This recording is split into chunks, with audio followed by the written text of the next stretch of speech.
First off, appreciate both of you guys being with me today. First, I know earlier today you both spoke with students at the town hall. I'm just curious, how was that experience? Obviously, students are the future of America, and what were the biggest concerns that you guys both heard? Well, I noticed the ambassador touched on many, many issues, as I did. The biggest response came from when we talked about education. In Finland, higher education, college, graduate school is virtually free. And kids were very excited to hear that. I think they liked that idea very much. I think they were also surprised to learn that in Sweden, when Finland, when you have a baby, first 3 months you get paid 100% of your salary, and then I think 60 or 70% for the rest of the year. So the way they treat moms and newborn babies, a little bit differently than we do here in this country. And how was it for you? Well, it was really interesting to hear the questions. I think, like Senator said, young people, they have the same questions as people have in our country. They are thinking of their future, what kind of career paths, study paths they are going to choose. So I really enjoyed the discussion and direct interaction. So it's always, as an ambassador, obviously, it's important to understand what the people, and especially what the people of the future, are thinking. And of course, those questions are always revealing. Now, one of the interesting things is the U.S. is consistently ranked GDP per capita above, Scandinavia, countries like Finland. But in terms of happiness, Finland always ranks at the top. So I guess my question for you is, what does Finland get right that the U.S. might get wrong? That's a great question. And I think, Mr. Ambassador, Finland has been at the top of the list for the last 6 years. Is that right? 5 years. 5 in a row, years. yeah. All right, but you're trying for that 6th year, right? Yeah, well, competing with Denmark, all right. Denmark, yes. Look, here's what I think. I think in our country, working families are living under enormous stress. And stress makes you sick, can kill you. People are worried about how they're going to pay for health care. Well, in Finland, they basically don't worry about that. You're going to end up in the hospital for weeks, and you come out with a few $100 bill. That's about it. People are worrying about how they're going to be able to provide child care. In our country, it's like $15,000 a year for child care. In Finland, it's what, $300 a month? Max. Max. So, 1,500, 3,600 compared to 15,000. In Finland, higher education is free. Graduate school is free. So they have covered the basic necessities of life that people need. We all need healthcare, education, housing. And the stress is off them in terms of how you survive. And I think that's one of the reasons why life is a little bit easier there. Mm-hmm. And the Gini coefficient is something that economists use to, I guess, kind of measure the inequality in a country. Finland, again, has more economic equality. So, yeah, I guess. Well, this is an issue. Look, I talk about it every day. It is totally disgraceful. It is immoral. It should be unacceptable. There you got 3 people in America owning more wealth than the bottom half of American society. That is totally insane. You got the CEOs now of large corporations earning 400 times what their workers make. We should be outraged at that kind of situation. I don't know exactly what it is in Finland, but you don't have that kind of disparity, to be sure. Now, some make the argument that a country has a higher GDP per capita, surely they have a higher standard of living for the majority of people living there. Why is that wrong? Look, if I'm one of the 3 people who owns who owns more wealth than the bottom half of American society, we have a lot of wealth, but it is grossly and unfairly distributed. So you have 60% of American families today living paycheck to paycheck. You have some people on top having more wealth than anyone could possibly imagine. So we are now in a society where working families are falling further behind. Inflation has made a bad situation worse. People on top are doing phenomenally well. And there is enormous stress among the working class and middle class of this country just to get by every week. Just a question for the ambassador. Obviously, with Russia invading Ukraine, Finland elected to you guys want to be a part of NATO. I guess explain the importance of joining NATO from your perspective. First of all, we have a strong military, not because we are happy waging wars or we are militaristic, but we have always lived in the rough neighborhood. So we always have to be prepared, and that's one of the reasons why Finland is a net contributor, and it will be to NATO. So we make the numbers, we spend more than 2% right now. So we are paying our fair share of the defense. I think the reason why we want to join is that we don't want to end up in a situation when Russia can define our position as permanently something which is outside this collective defense.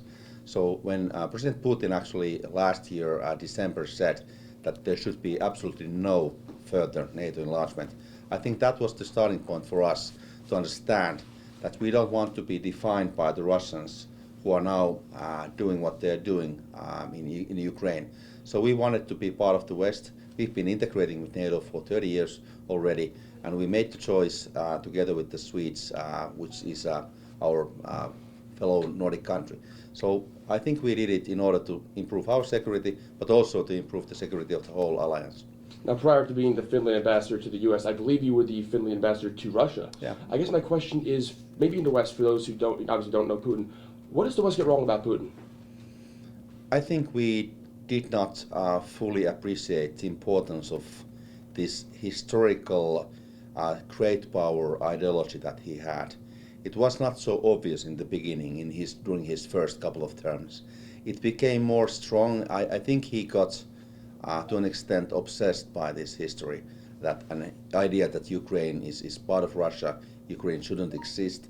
And obviously, it's outrageous for Europeans, for anyone in this world, to accept an idea that other country can invade and conquer and basically destroy another country just because they have this kind of ideas. So I think we didn't take him totally seriously in the beginning, and now I think the lesson is hard, and we have learned it now. And with rising tensions in Ukraine, Vladimir Putin has threatened to use nuclear war. I guess how serious do you have to take that threat from Mr. Putin? I don't think it's likely that he would use it. I think he continues to wage this war. I think he's going to escalate, and there are other ways of doing that. So I don't see a quick end to this conflict, unfortunately. But I think the likelihood of using that, I think for him, the benefits are dubious because using nuclear weapons, first of all, one weapon perhaps wouldn't be militarily meaningful. So, and then that would make Russia kind of a pariah state fully in the eyes of the global community. So I don't think he's close to doing that. But obviously, one cannot totally exclude this option either. So we have to take it seriously and keep a look at that.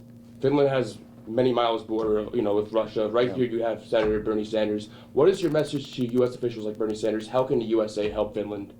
Well, I have to say that I spoke with Senator Sanders right in the beginning of this process when we started to discuss applying for NATO membership.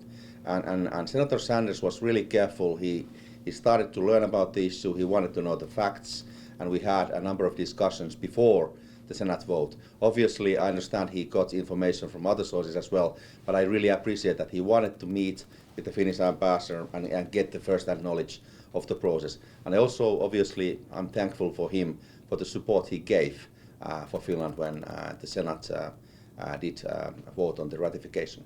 Mm-hmm. And then just back to Mr. Sanders, obviously, besides the economy, some other factors that can lead to happiness might be the environment. Finland has one of the cleanest air qualities, in countries across the world. What could the U.S. learn in that regard from Finland?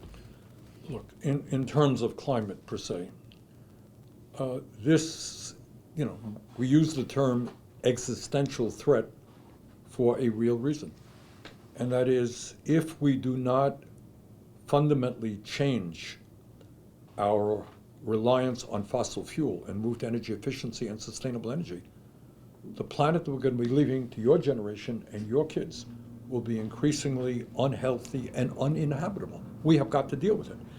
One of the things that I feel is right now there are so many problems facing this country and the world. I mean, war in Ukraine, climate change, my fears about right-wing extremism in this country and the attacks on democracy, the declining standard of living for American workers, the growing gap between the rich and the poor. I mean, there are huge problems.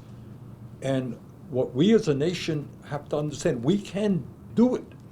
if we apply our minds, if we don't start attacking each other, if we work together, I think we can begin to address these crises and create a better world than we have right now.